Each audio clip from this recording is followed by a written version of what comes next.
Bonjour, Boutane Abonsalem, vous êtes professeur d'histoire et de sciences politiques. Bienvenue encore une fois dans la matinale de Média TV. Merci d'avoir accepté de nouveau l'invitation pour nous apporter l'éclairage dont on a tous besoin encore ce matin sur ce conflit qui semble durer un petit peu plus que l'auraient souhaité apparemment les Américains et Donald Trump en particulier. Nous sommes au 13e jour. Donald Trump, on l'a entendu dans le journal, il dit le pays est quasiment anéanti et nous allons finir le job. Mais de notre côté, et ce sont les Israéliens qui le disent, les Iraniens ont redoublé d'intensité dans leurs tirs de missiles à destination particulièrement des pays du Golfe, d'Israël aussi. Quelle lecture faut-il avoir ce matin? Qui nous dit la vérité, si j'ose dire? Bien, je pense que ça sera les faits qui vont nous dire la vérité, ce qu'on voit sur le terrain, parce que là, on a une guerre sur place, mais on a aussi une guerre médiatique qui se passe et on a des intérêts qui divergent, hein. Chaque parti ou chaque acteur de cette guerre-là a ses propres intérêts. Alors c'est vrai que malheureusement, ce qu'on est en train de voir, c'est que les choses partent vers l'escalade, que maintenant ce sont les infrastructures énergétiques qui sont attaquées et que la guerre a pris aussi une certaine dérive dans la mesure où les attaques contre l'Iran touchent les infrastructures civiles, les stations de dessalement d'eau, l'énergie, les banques. Donc vraiment, là, on est en train d'aller vers une guerre qui n'est pas du tout respectueuse du droit international. Alors, ce qu'on peut comprendre aussi de la réaction de l'Iran, c'est qu'elle est prête à se battre jusqu'au bout. C'est une question existentielle pour elle, donc elle ne reculera pas. Elle sait qu'elle n'a pas la même force ou la même puissance que les États-Unis et Israël combinés, surtout que les États-Unis, c'est la plus grande puissance au monde, mais elle montre qu'elle est capable d'affecter l'économie mondiale, qu'elle est capable d'affecter les pays avoisinants et qu'elle est capable de porter un certain euh, dommage à à tout ce qui est dans son environnement ou l'économie mondiale. Donc c'est Oui. une guerre asymétrique et qui est bien calculée de la part des Iraniens. Pour les Iraniens, c'est la stratégie du chaos. Je pense que c'est la stratégie de la guérilla. Il faut savoir que quand l'Iran, c'est des bombardements extrêmement puissants, quand on a bombardé les stations de stockage de pétrole, qu'il y a des pluies d'acidité, qu'on bombarde les hôpitaux, on bombarde les écoles, les mosquées, les sites historiques. Donc vraiment, c'est toutes les architectures aussi de la vie des Iraniens. Donc c'est vraiment une guerre qui part, et ça c'est interdit par le droit international, qui part vers les infrastructures civiles. Donc le seul moyen de pouvoir faire de la pression sur les États-Unis pour pouvoir mener à un arrêt de cette guerre-là, c'est de faire dériver les dommages vers les pays avoisinants. Oui. Alors justement, à propos des pays avoisinants, on se souvient que pendant les négociations qui avaient eu lieu entre les États-Unis et l'Iran, juste avant n'éclate le conflit, on se souvient qu'il y avait eu une déclaration venue des États-Unis. Il me semble que c'était Donald Trump lui-même qui avait dit qu'il n'y avait pas de risque de régionalisation de conflits en cas d'attaque. On voit que c'est exactement le contraire qui est en train de se produire. Les pays du Golfe qui, malgré eux, sont entraînés dans cette guerre. Est-ce qu'il y a, si ce n'est un risque, du moins, ou des chances, ça dépend de quel point de vue on se place, pour qu'eux-mêmes entrent dans le conflit et utilisent leur armée et leur armement pour riposter? Je crois que ça serait une catastrophe, hein. S'ils font ça, on part vers vraiment la destruction du Moyen-Orient, qui est quand même une base d'énergie, hein, pour le monde entier. Il y a une histoire très difficile et très tendue entre l'Iran et les pays avoisinants. C'est pas simplement une sorte de différence d'approche religieuse, mais c'est aussi une approche historique. L'Iran, si on regarde un peu les cartes, c'est un pays qui est entouré par les montagnes, donc il a vraiment un esprit, c'est-à-dire géographiquement, ils se sont un peu entourés, un peu menacés. Dans chaque frontière, il y a une base militaire américaine qui l'entoure. Donc vraiment, c'est une histoire qui est basée sur le fait qu'on doit survivre, on doit se battre, on est dans un environnement hostile. Si jamais ces pays interviennent dans cette guerre, sachant bien qu'ils ont aussi leur communauté chiite, ça va provoquer des problèmes qui vont dépasser cette guerre-là, qui vont dépasser la crise énergétique. Ça va être vraiment la destruction de la région. Un scénario beaucoup plus pire, hein, je dirais plus pire que la guerre civile, hein. Oui. Les Iraniens ont décidé de faire aussi un petit peu évoluer leur stratégie. Alors c'est peut-être l'effet millefeuille qui va s'ajouter à celle qui est déjà utilisée, en visant cette fois les centres financiers des pays du Golfe et aussi les géants de la tech qui y sont installés d'ailleurs massivement. On sait déjà, et ça date de tout le début du conflit, que par exemple des centres de données de Amazon ont déjà été touchés, frappés dans cette région. C'est une stratégie très très particulière que suivent les Iraniens, mais qui peut être très très destructrice, beaucoup plus qu'on l'imagine. C'est la loi du talion, hein, que toutes les civilisations connaissent, œil pour œil et dent pour dent. Il y a une banque qui a été attaquée, il y a les infrastructures qui sont attaquées. Donc l'Iran, elle touche aussi le point de richesse de ces pays-là.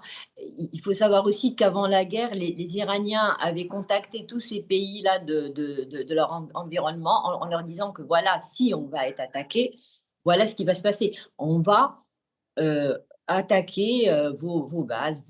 Donc, c'est quelque chose qu'ils ont déjà annoncé. Et c'est ce qu'ils sont en train de faire.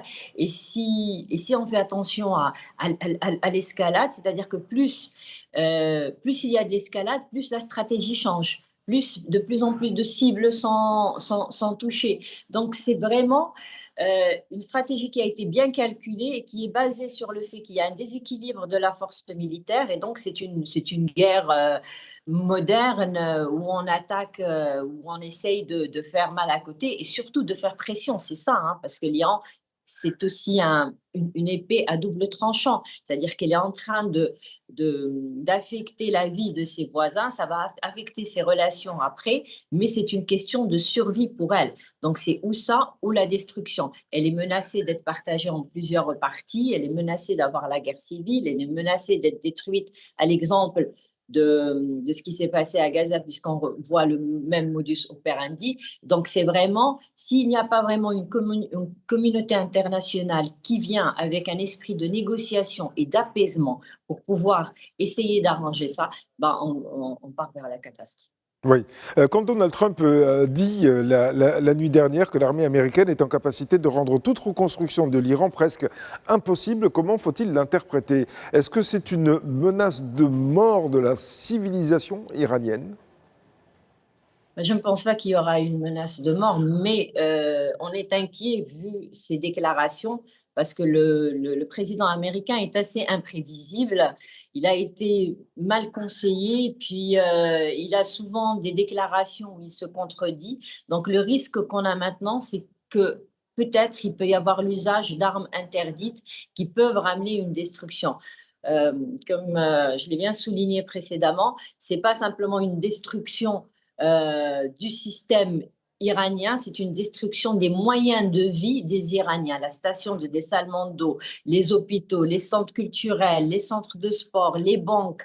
C'est vraiment une stratégie qui est interdite par le droit international, mais qu'on est en train de voir justement parce que la communauté internationale ne fait pas face à ses obligations et laisse les actions comme celles qui se sont passées précédemment impunies.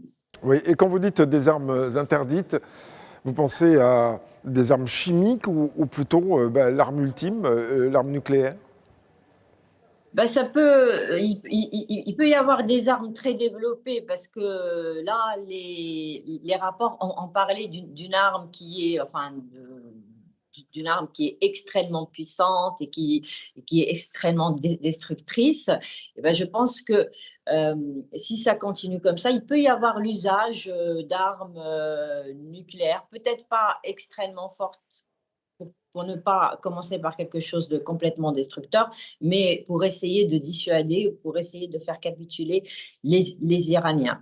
Mais à mon sens, ça crée un précédent extrêmement dangereux parce que dorénavant, on ne pourra pas avoir d'argument pour condamner une puissance pour avoir attaqué une autre puissance. Quel argument on pourra faire contre la Russie ou contre toute autre puissance qui utilise des armes interdites pour pouvoir faire capituler un État qui est moins puissant qu'elle? Oui. Revenons à ce que disait Donald Trump, si vous le voulez bien. Est-ce que, oui ou non, il est en capacité de dire maintenant, voilà, on n'est pas arrivé à ce qu'on voulait faire, mais on arrête. Ou alors faut-il qu'il aille vraiment jusqu'au bout et qu'il atteigne cette idée de capitulation, parce que de toute façon, il ne peut plus reculer, ne serait-ce que vis-à-vis de son opinion publique, même si celle-ci est de plus en plus hostile à cette guerre? Je pense que s'il arrive à vendre à son public une certaine idée de victoire, il peut arrêter. Le problème, c'est que qu'est-ce qui va se passer le jour d'après? Parce que même pour les Iraniens, ils ne peuvent plus revenir au même statu quo. La destruction qu'ils ont eue, la mort de leur guide spirituel, de leurs généraux, de leur population, la destruction de leurs moyens de vie, et ils ne peuvent pas rester dans le même système de sanctions. C'est ça, au fait. Au fait, c'est que la communauté internationale aussi, elle les pousse vers ce comportement. Vous ne pouvez pas pousser quelqu'un vers un lieu de non-sortie et demander une capitulation sans lui donner quelque chose. Et ça, c'est vraiment le problème qu'on voit maintenant dans ce type de négociation. Ouais. Est-ce qu'à ce stade, au 13e jour de ce conflit, on en est encore à se demander si oui ou non on pousse pour un changement de régime? Bien, j'ai vu qu'en ce qui concerne cette question de changement de régime, on n'en parle plus beaucoup, hein. Là, on demande aux citoyens d'aller renverser le régime, mais c'est mal connaître les Iraniens. Les Iraniens sont très nationalistes. Euh, ces personnes qui sont en train de mourir, ce sont leurs enfants, leurs mères, leurs pères. Donc, ces forces qui se disent là pour les aider sont des forces qui sont en train de détruire leurs moyens de vie. Donc, ce qu'on voit, et ça c'est aussi senti à travers l'élection du nouveau ayatollah, c'est qu'il y a un renforcement des rangs pour pouvoir protéger justement leur manière de vivre et leur nation. Oui.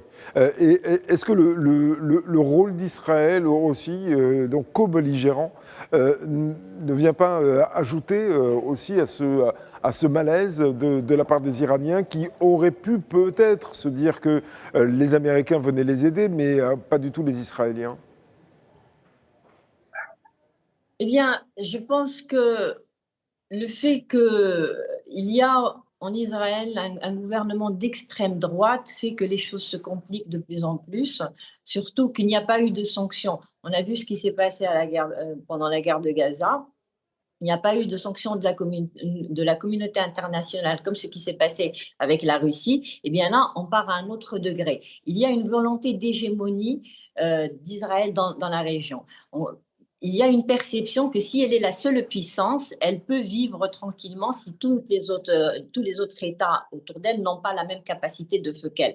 Mais c'est une erreur, parce que pour vivre de manière paisible avec les pays qui vous entourent, il faut construire des ponts de contact, de commerce et de vie, et essayer de s'éloigner de cette logique guerrière parce qu'elle ne peut avoir que des conséquences terribles. Si la force de feu arrêtait la résistance, la colonisation aurait continué jusqu'à aujourd'hui dans beaucoup de pays. Oui, et à propos d'Israël et du Liban aussi, le Liban qui voilà, est sous le feu israélien avec des morts, 800 000 déplacés, on en a parlé, au moins 630 morts, etc. Il y avait eu une réunion au Conseil de sécurité des Nations Unies hier. À votre avis, c'était quoi, une convulsion diplomatique internationale? Eh bien, je pense que l'ONU, ces derniers temps, joue un rôle, il essaye de maintenir un certain rôle, mais malheureusement, ça n'a pas vraiment d'impact sur la réalité, hein, parce qu'il faut se baser sur les faits qu'on voit sur le terrain. Sur le terrain, on a une tentative de prendre plus d'espace en ce qui concerne le Liban et de complètement désarmer le Hezbollah, qui pour ce groupe-là est une question aussi de survie. Il a fait profil bas pendant une certaine période. Il y a eu un cessez-le-feu, mais le cessez-le-feu n'a pas été respecté par le gouvernement d'Israël. Donc, ils ont continué d'assassiner les leaders et puis ils ont continué d'intervenir dans la région. Donc, c'est aussi une réaction pour appuyer Téhéran, qui est quand même l'allié du Hezbollah. Donc, on est vraiment dans une situation où tous les pays de la région se retrouvent embriqués dans cette guerre-là.